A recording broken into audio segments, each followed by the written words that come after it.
Peter Kent, Canada's Environment Minister, announced this week that Canada is leaving the Kyoto Protocol. Take a look. It's now clear that Kyoto is not the path forward for a global solution to climate change.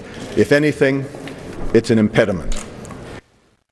Now, this can't really be called news. It's more like olds. Because in the 14 years since Canada signed that treaty in 1997, Canada has never lived up to it. Not under Jean Chrétien, who signed it, or Paul Martin, who was in cabinet when it was signed and became Prime Minister. Not when Stéphane Dion was Environment Minister and actually named his own pet dog Kyoto. Never. It's always just been a placebo. Do you know what I mean by that? A fake pill that a patient takes to make them feel better psychologically, but that actually doesn't do anything to their body. Kyoto was a placebo for politicians to swear on a stack of press releases that they really, really cared, but then they would go about their lives as normal. It was a joke. And then there's one more thing about the Kyoto Protocol Treaty. It's set to expire in 2012 anyways, that is, next year. So every single country in the world is going to be out of Kyoto next year anyways. Kent's announcement was newsworthy for one reason only. We are now the only country in the world being honest about how useless the Kyoto Protocol is. Everyone else agrees with us, but we're the first country to say it out loud. Now, the official people don't like this, and by official people, I mean people who live off the government teat and like to boss us around. I don't even really mean politicians. At least they're accountable to us once every while during elections. I mean the permanent busybody class, the folks we can't unelect, the bureaucrats, the UN staff, the people who work for gongos. You know, gongos, government organized, non-governmental organizations, the permanent tax-funded lobby groups living off the avails of taxpayers, always pushing for more rules, more regulations, more red tape, more taxes. They hate the fact that we've pulled out. And so does their echo chamber in the consensus media. I showed you a couple of extremist comments yesterday in our media roundup. Here's John Ibbotson of the Globe and Mail saying that leaving this sham treaty is to our eternal national shame. That's how it was throughout the consensus media. Here's a few samples of the uproar from our media elites, the kissing cousins of our UN elites and NGO elites. Canada is now going to be looked upon as an international pariah because of pulling out of this of the Kyoto Accord. Regrettable to reckless to an act of sabotage. Canada may be committed to the environment, just not Kyoto. The government. Oh, give me a break. Of course, the rest of the country, normal people that is, really couldn't care less. I mean, Kyoto has always been a BS talking point for politicians and journalists. It hasn't ever really been for real people.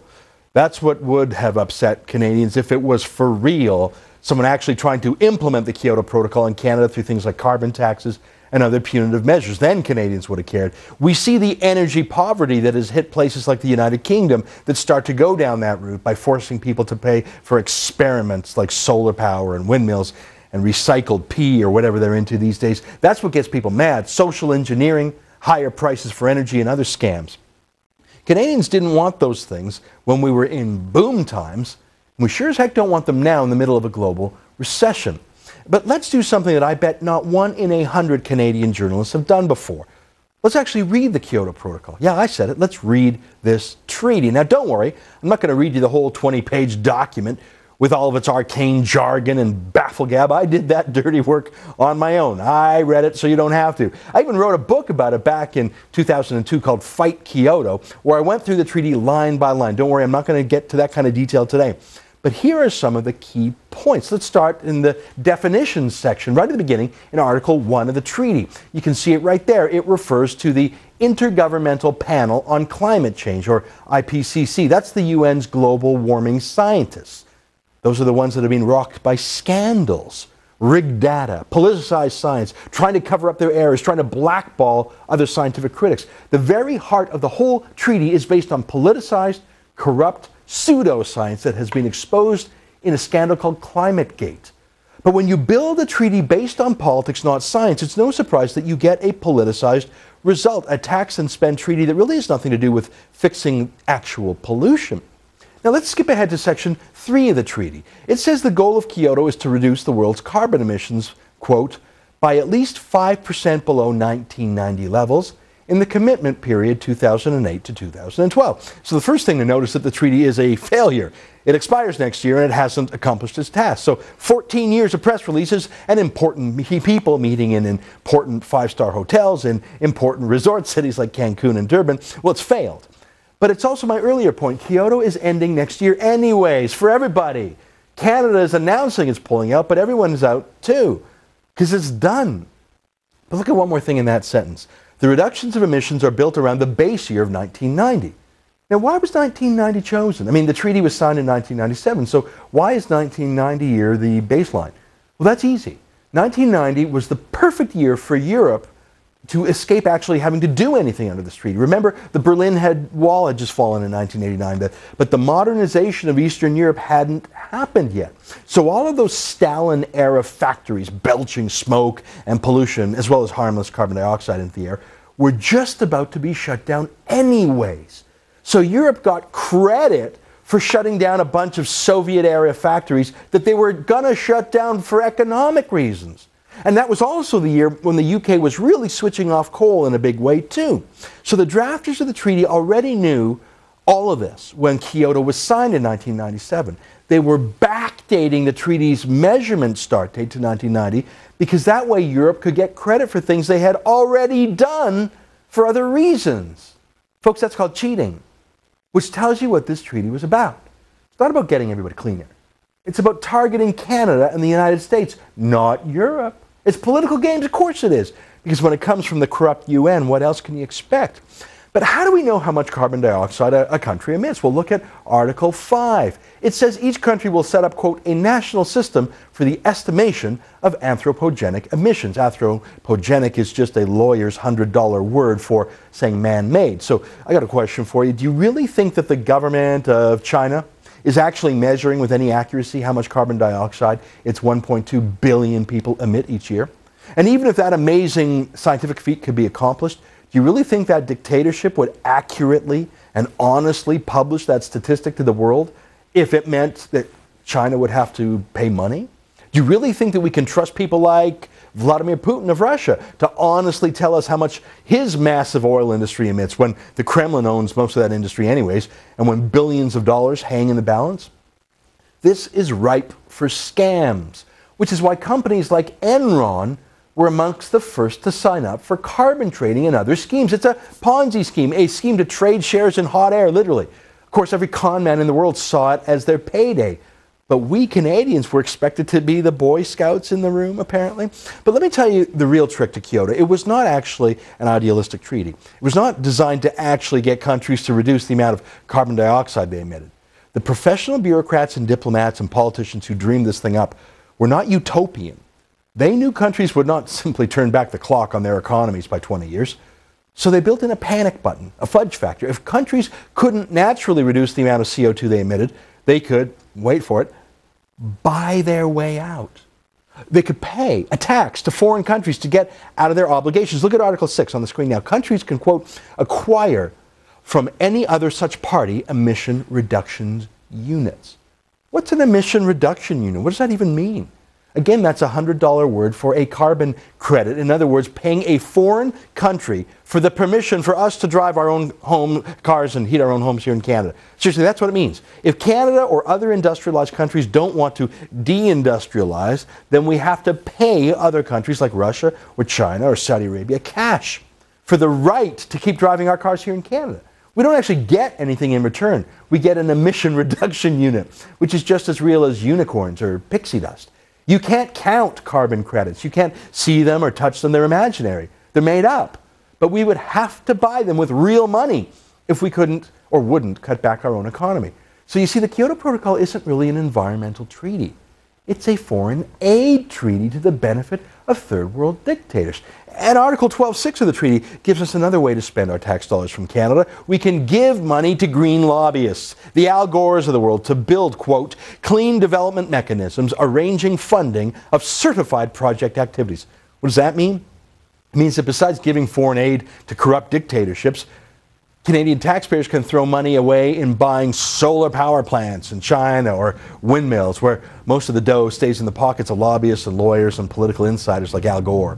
Let me be clear, these payoffs, these shakedowns are not incidental to Kyoto. They are the most important part of it, because it's impossible for Canada to comply with Kyoto environmentally. We would have to comply with it through these UN bribes instead. Here's why. Take a look at this chart for a minute. The Kyoto Treaty, as I mentioned, uses 1990 as the starting point, and we have to reduce our CO2 by 6% from 1990 levels. That's the bottom line on the graph that goes down by 6%. But since 1990, our population in Canada has jumped from 27.5 million people to 34.7 million people today. That's 26% growth in population. So 26% more people are supposed to breathe out as little CO2 as Canada did in 1990, minus 6%. So we all of us, including the newcomers, have to breathe and drive and heat our homes 32% less than 1990. That's 26% and 6%. So that's just one measure. Look at the top line of the graph. That's Canada's per capita GDP.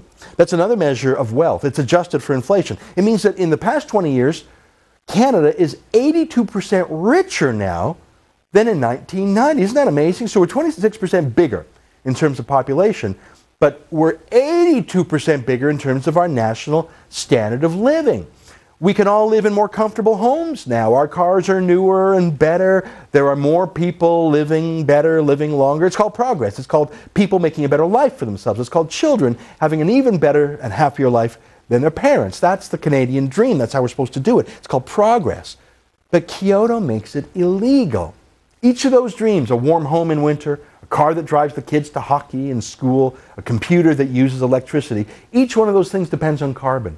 Either coal-fired power plants or gasoline in your car. Everything you buy is shipped to you by truck or train, your iPhone, your organic veggies.